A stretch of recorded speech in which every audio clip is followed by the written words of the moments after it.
자, 계속해서 이제 거래 형태별에 따른 재화의 공급 시기를 보도록 하겠습니다. 자, 거래 형태에 따른 재화의 공급 시기예요. 그러니까 즉 판매 시기죠. 그러니까 판매 시기에 대한 이러한 기준이 어떤 기준이냐? 이제 한번 보도록 하겠습니다. 특히 이 문제 같은 경우에는 이제 그 FAT, 그다음 전사회계, 그다음 전사세무회계 이 시험 문제가 한 번씩 나오는 문제이기 때문에 외워야 된다? 그런 건 좀 생각하지 마시고요. 그냥 이런 게 있구나 라고 이해만 하고 공부를 하시면 됩니다. 이해가 되면은 그 다음에 외우면 금방 외워져요.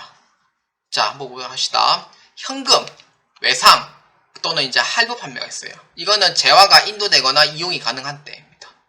인도되거나 이용이 가능한 때. 그러니까 즉 부가세는 전부 다 인도될 때 다 10%만큼 이제 판매 시기에 적용이 돼요.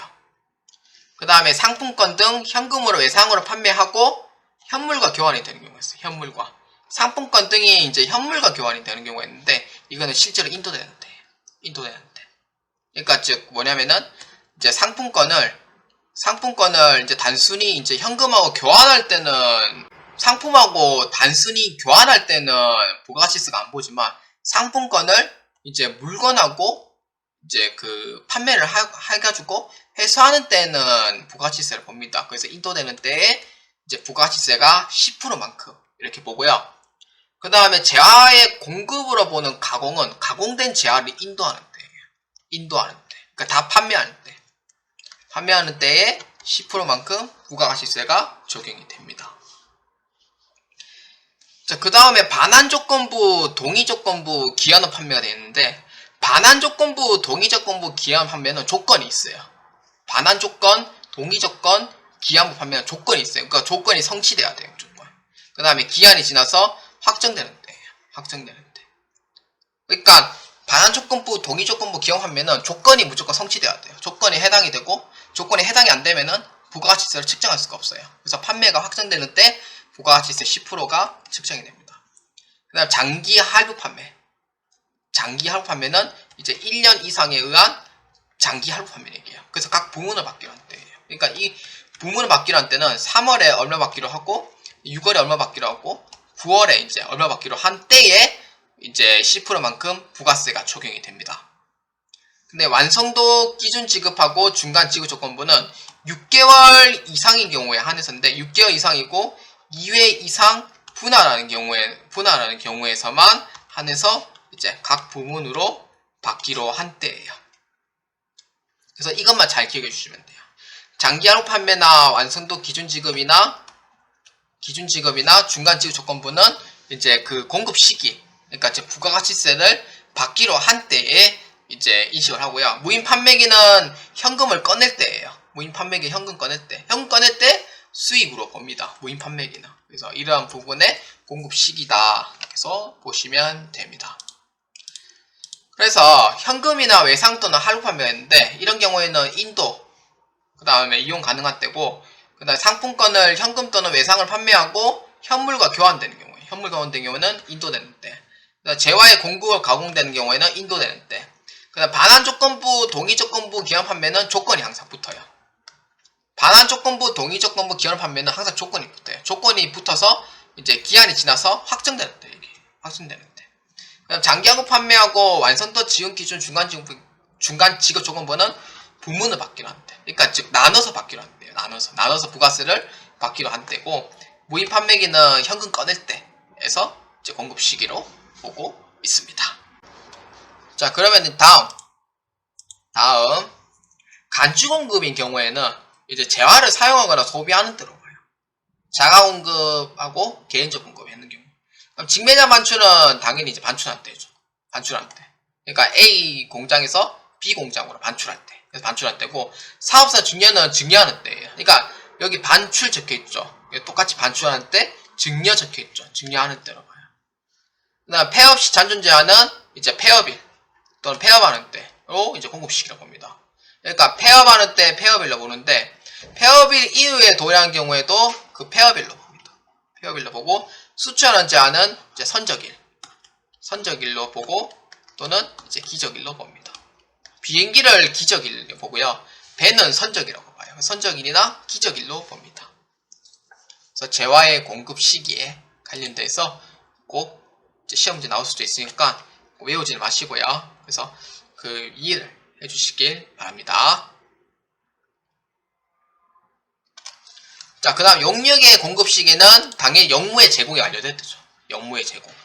그 다음에 시설물의 권리나 재화가 사용되는 때, 시설물 권리 등 그 재화가 사용하는 때에 용역의 공급 시기가 옵니다. 그러니까 용역이라는 자체의 의미는 영무라는 얘기와 똑같은 의미로 해석을 해주시면 돼요. 영무의 제공이 완료되는 때, 그 다음 시설물이나 이제 권리의 사용이 이제 가능할 때.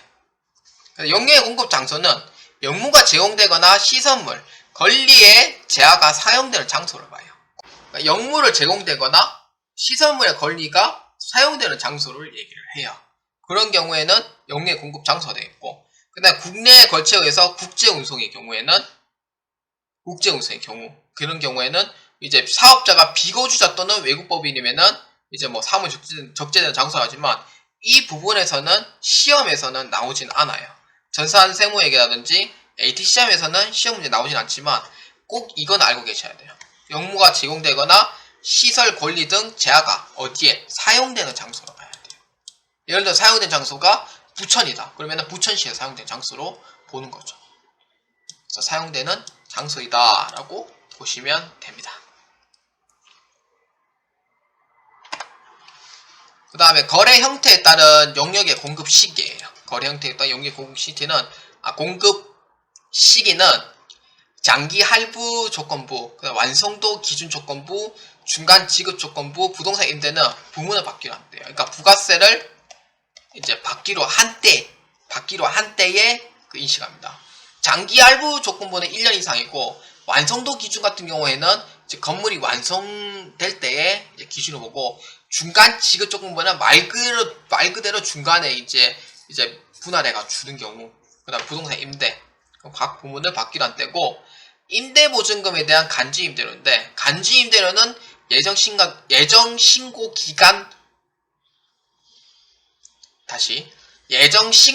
기간 또는 확정신고 기간의 종료일을 얘기합니다. 그래서 항상 분계 처리를 하면은, 그러니까 간주의 임대료에 대한 분계 처리를 하면은 항상 그 과세기간 종료일에 항상 작성을 해요. 그래서 예정신고기간 또는 확정신고기간의 종료일에 항상 넣습니다. 그래서 3월 31일, 6월 30일, 9월 30일, 12월 31일 다 종료일이죠. 종료일에 이 간주임대료에 대한 분계 처리를 합니다. 그래서 예정신고기간 또는 확정신고기간의 종료일을 얘기합니다. 자, 그래서 임대보증금에 대한 간주임대료는 과세기간 종료일입니다. 과세 종료일이고, 위에 두 개가 적용이 아예 안 되는 경우에는 아예 확정되는 거예요. 재화랑 똑같아요. 재화도 아까 볼 때도 확정되는 시기였죠. 재화 공급이 확정되는 때. 둘 다 적용할 수 없는 경우, 재화의 공급이 확정되는 때라고 했었죠. 확정되는 때였고, 그 다음에 뒤로 넘어갈 때도 공급가액이 확정되는 때예요. 그러니까 그 두 개를 적용할 수 없는 경우에는 확정되는 때. 재화의 수입 시기는 관세법에 따른 수입 신고가 수리되는 때로 하고 있다. 이렇게 보시면 됩니다. 자, 오늘 이제 여기까지 하도록 하고요. 자, 여러분들 이때 그 2장에서 한 복습을 보면은 첫 번째는 재화, 두 번째는 용역에 대해서 했었어요. 재화의 공급, 그러니까 재화에 대한 종류. 근데 재화로 보지 않는 것에 대해서 했었고요. 재화의 공급은 이제 대가를 받고 하는 실질 공급과 그 다음에 판매는 아니지만 판매한 것을 보는 간주 공급으로 나눠진다고 했어요. 이 간주 공급은 총 4가지로 구성되어 있었죠. 자가 공급, 두 번째는 개인적 공급, 세 번째는 사업성 증여, 그다음 네 번째는 이제 폐업 시 잔존재화 이렇게 해서 보는데, 자가공급 같은 경우에는 3개 나눠지죠. 첫 번째는 이제 면세전용, 그다음 두 번째는 비영업용 승용차의 유지 임차 재화, 그다음 세 번째는 이제 타사업장 반출. 타사업장 반출 같은 경우에는 사업자 단위라든지 그 다음에 주사업장 이제 총괄납부 같은 경우에는 이제 간주공급에서 제외를 시킨다 했었죠. 그 다음에 간주공급에 만약에 이 부분에 간주공급이 아닌데도 불구하고 세금계산서를 발행했다. 그러면은 간주공급에 해당이 됩니다. 원가로 봅니다. 원가로 보고요. 만약에 타사업자 반출을 했는데 사업자 단위과세나 주사업자 총괄납부가 아니다. 그런 경우에도 간주공급에 해당이 됩니다. 세금계산서 발행을 안 하더라도 간주공급에 해당이 되고, 그 다음 개인적 공급, 그 다음 사업사 증여. 사업사 증여는 시험 문제에서 특히 이제 실기시험에서 전산세무회계 2급 같은 경우에는 1급이다. TAT 같은 경우에는 시험 문제에서 많이 나와요. 그 다음 폐업시 잔존재화. 폐업시 잔존재화는 이제 폐업일 때 남은 재화를 다 판매하는 것으로 보고 이제 부가가치세를 과세하는 경우를 얘기를 했었습니다. 그 다음에 용역 같은 경우에는 이제 영무의 제공이라고 썼죠. 영무의 제공. 그러니까 눈에 안 보이는 주로 이제 서비스업을 생각을 하라고 했었어요. 그래서 용역에 대한 서비스업을 생각을 했었고, 그 다음에 재화의 이제 조건, 공급 시기 있었죠. 그러니까 인도 기준을 보는 거, 그 다음에 이제 장기할 판매 같은 경우에는 각 부문을 받기로 한때, 그러니까 조건부도 2회 이상 분할을 해서 하는 경우에는 각 부문을 받기로 한대로 제가 했었고요. 그 다음에는 이제 뭐 조건부 같은 경우에는 조건이 성취되거나 이제 확정이 되는 때, 이렇게 해서 이제 주요 부분을 했었어요. 그 다음에 용역의 공급 시기는 이제 영무 제공이 완료되는 때, 영무 제공 완료되는 때라고 제가 얘기를 했었어요. 자, 수익 같은 경우에는 이제 관세법에 의해서 신고 수리되는 경우에 이제 그 제공 시기를 본다고 했었습니다. 자, 그래서 2장에서 가장 메인에 해당하는 부분에서는 재화의 공급, 용무의 공급, 재화의 수입이 가장 큰 세 가지의 메인 부분이 됩니다. 그 세 가지의 메인 부분이 되기 때문에 그 부분을 통해서 이제 외우려고 하지 마시고 이해를 먼저 하시면서 공부를 하고요. 만약에 이해가 됐다 그러면은 외우는 거는 그렇게 어렵지가 않습니다. 세법이 가장 어려워하는 이유가 뭐냐면은 외우려고 하면은 세법이 가장 어려워요. 그래서 절대 외우려고 하지 마시고 이해를 하시길 바라겠습니다. 자, 2장 부분은 이제 여기까지 끝내도록 하고요. 이제 제 3장 영세와 면세 파트에 대해서 이제 같이 해보도록 하겠습니다. 자, 여러분 오늘 수고 많으셨습니다.